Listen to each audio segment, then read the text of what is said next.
She failed sniper school. Too shaky, too slow. That's what they said.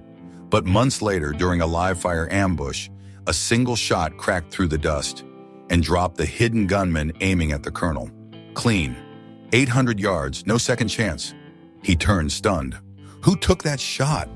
Someone whispered, "The girl you said couldn't shoot." Her name was Riley Park, 26 years old, small in stature but quick on her feet, the kind of person who observed more than she spoke, who listened more than she argued. Riley had joined sniper school to prove something, to show that a technical specialist, a map reader, a data analyst, could also be a warrior when it mattered. And she was brilliant at the classroom portion. Win calculation? Perfect scores. Ballistics theory? Top of the class. Range estimation? She could calculate distance and trajectory faster than most people could work a calculator. Her instructors were impressed with her knowledge. Her understanding of physics and mathematics was exceptional. But when it came to the practical test, the live-fire examination that separated the theoretical from the tactical, she struggled. Her hands had a slight tremor when she was under pressure. Nothing major. Nothing that affected her daily work. But enough to throw off a precision shot when everyone was watching. The final examination was conducted in front of a panel of senior instructors. Multiple targets at varying distances. Time pressure. Performance anxiety. Riley missed 3 out of 5 shots.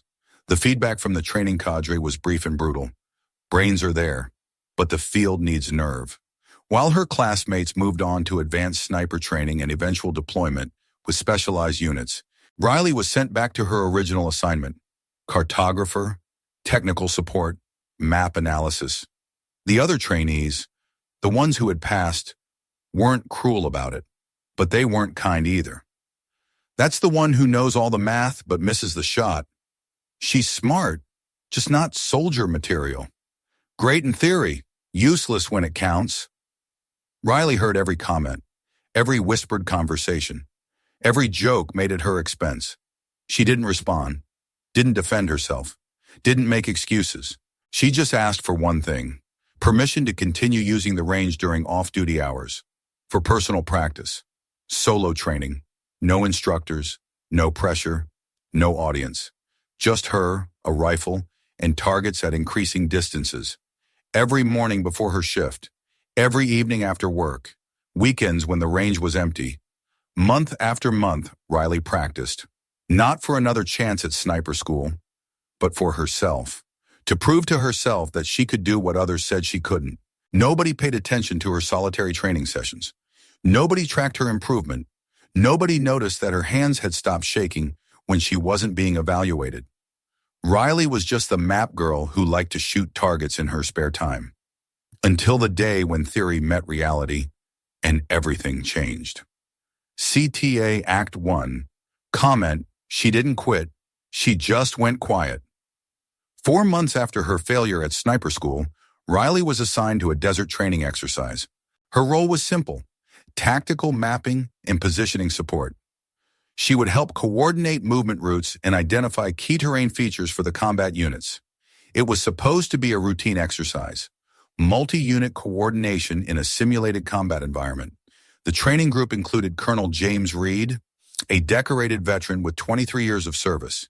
He was there to observe and evaluate the unit's performance under realistic conditions. Everything was going according to plan until it wasn't. The unit had established a temporary base camp in a rocky canyon. Good cover from aerial observation, multiple escape routes, textbook positioning, but they'd walked into a trap. The attack came from elevated positions on 3 sides.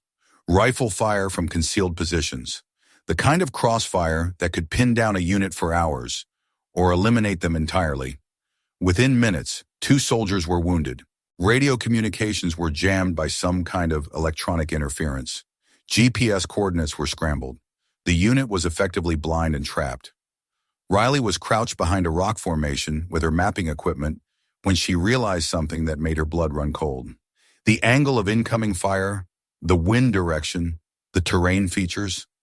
It was almost identical to a tactical scenario she'd studied during sniper school. A problem she'd solved perfectly on paper but failed to execute under pressure. Without asking for permission, without reporting to anyone. Riley grabbed the designated marksman rifle from one of the wounded soldiers.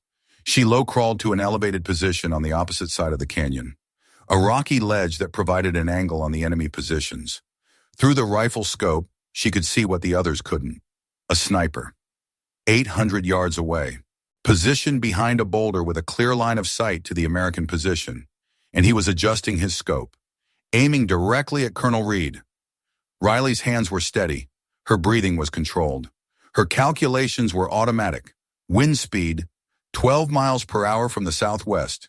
Target distance, 802 yards. Elevation difference, 47 feet. She made the adjustments, controlled her breathing, found her natural point of aim, and fired. One shot. The distant figure collapsed. His rifle clattered down the rocky slope. The incoming fire stopped immediately. Silence fell over the canyon like a blanket. 20 minutes later, reinforcements arrived. The exercise was declared complete. Medical evacuation was provided for the wounded. No additional casualties. During the debrief, Colonel Reed asked the question that would change everything. Who took the long-range shot? Who eliminated the sniper? Staff Sergeant Martinez looked uncomfortable. Sir, it was the technical specialist, Riley Park. Reed's eyebrows went up. Riley Park? From Echo Company? Yes, sir. The one who didn't make it through sniper school. Colonel Reed walked across the compound to where Riley was cleaning the borrowed rifle. She was sitting alone, methodically disassembling and inspecting the weapon.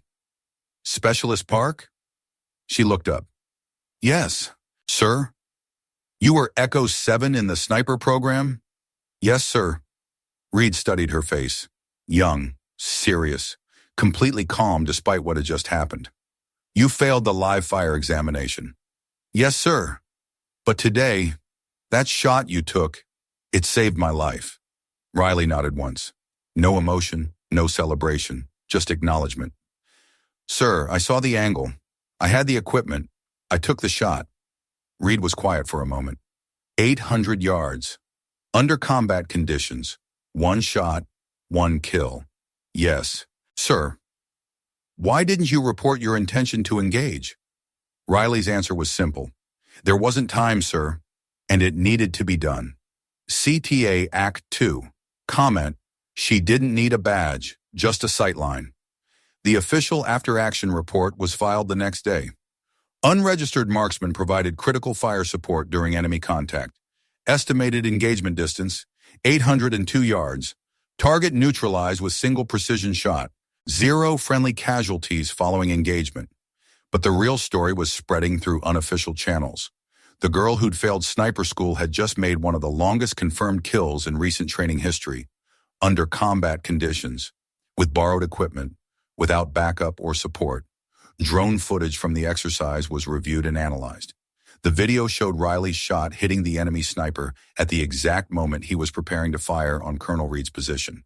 Frame-by-frame analysis revealed that the enemy sniper's finger was already moving toward the trigger when Riley's bullet found its mark.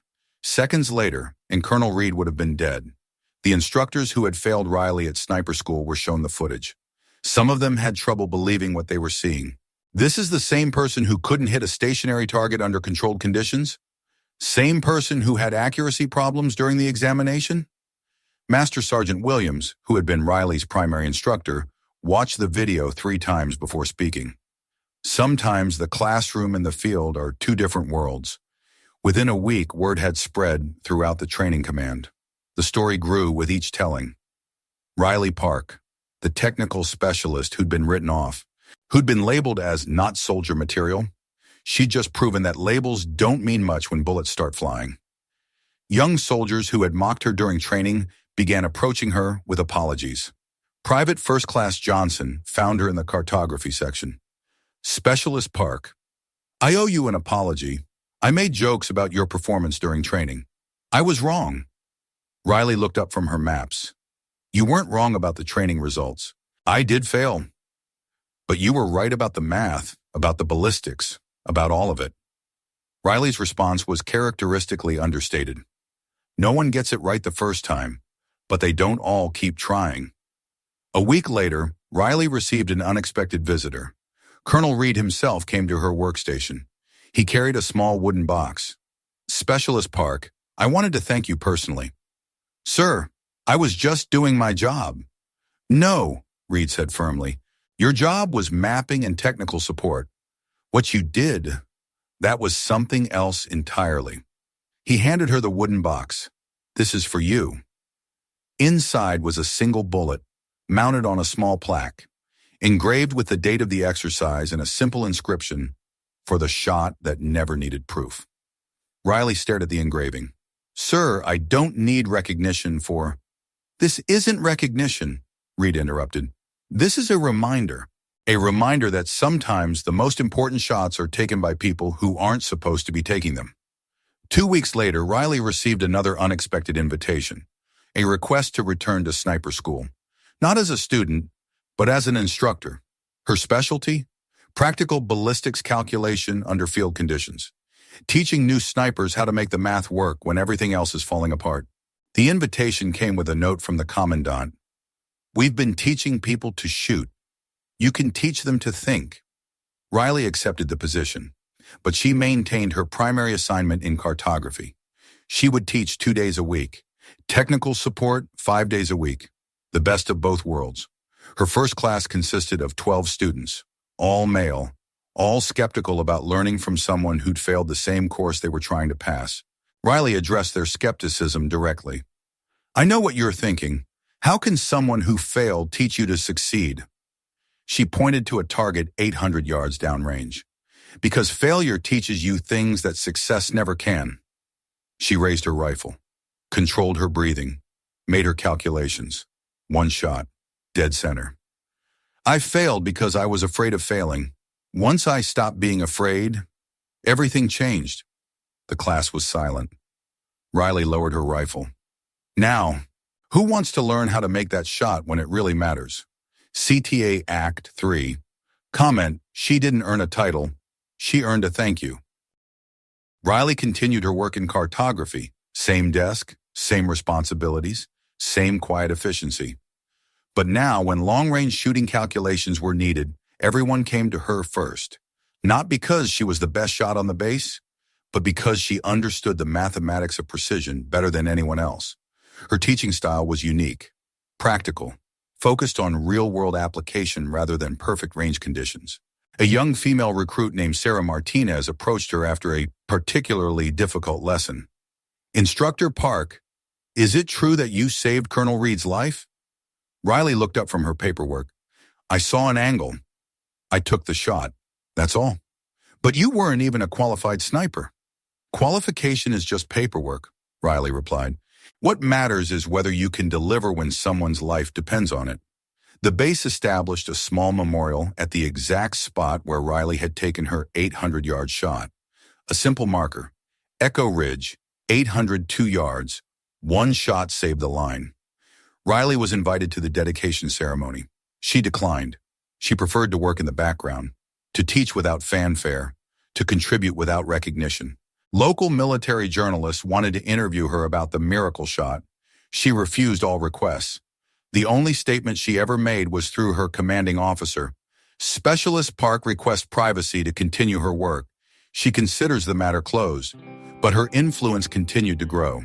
Sniper students who trained under her guidance began performing better in the field. Their accuracy improved. Their confidence increased.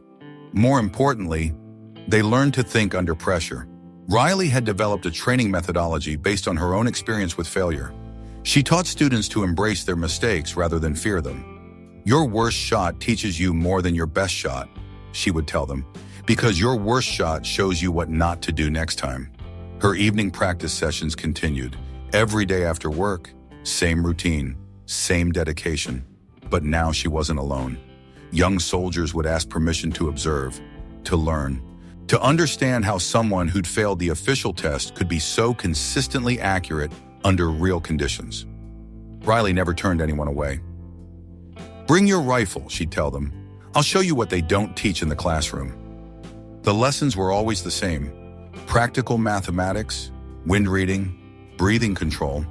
But the real lesson, the one Riley never explicitly stated, was about perseverance, about the difference between failing a test and failing as a person. About the value of continuing to practice even when others have written you off.